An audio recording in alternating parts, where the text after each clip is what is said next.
एबे भी रहस्य रे स्वामी लक्ष्मणानंद सरस्वती हत्या किए से माने काहे की करथिले हत्या।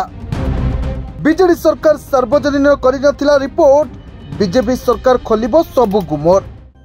ठीक 18 वर्ष तले अर्थात 2008 सेप्टेम्बर 23 तारिख रे जन्माष्टमी पर खूब उत्सव मुखर थिला बालीगुड़ा जलेशपटा आश्रम।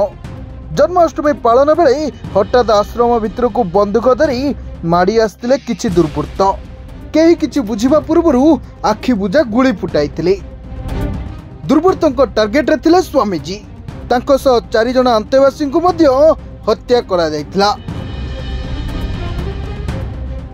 से समय हत्या को नहीं सारा देशर आलोड़ना सृष्टि होइथिला। प्रथम थर पे ओडिशा देखिथिला बड़ दंगा।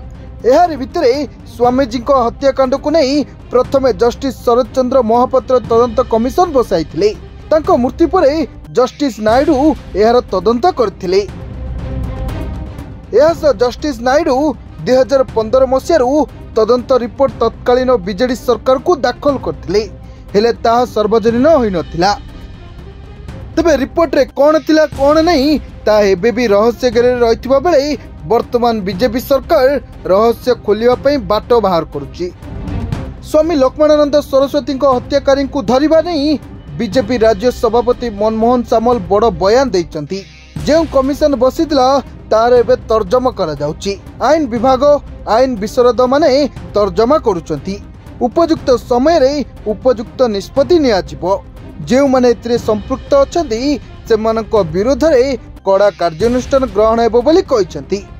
सेबडे बीजेपी विधायक बाबू सिंह मध्य समान कथा कहबा सह स्वामी लक्ष्मणानंद सरस्वती हत्याकारी मानकू माटी तळु खोजी बाहर करिबो बीजेपी सरकार।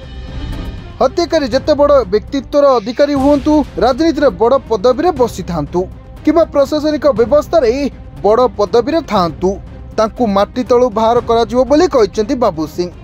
लक्ष्मण सरस्वती हत्या केवल एक हत्या नथिला, ये आम स्वाभिमान उपरे कुठारघात थिला, ये आम भावनार कुठारघात थिला। अपेक्षा करंतु अति शीघ्र निश्चित भावे से दिगरे राज्य सरकार पदक्षेप नौचंती। जो माने दोषी अतीत सरकार थिले से माने भाबुचंती जदि लुचिकी कोठी रही जिवे कोठना कोठी गोटे वर्ष होती अति शीघ्र सबुर गोटे गोटे पर्दाफाश हम समस्ते जेल भीतर। तबे राज्य सरकार संकल्प पत्र देइथिबा कथा अनुसार गोटे पर गोटे कार्य करि चलुचंती। आगु को स्वामीजी हत्याकारी मध्य धरा पड़िबे बोली सबु बीजेपी सरकार उपरे विश्वास करुचंती। ब्यूरो रिपोर्ट, सरकार न्यूज।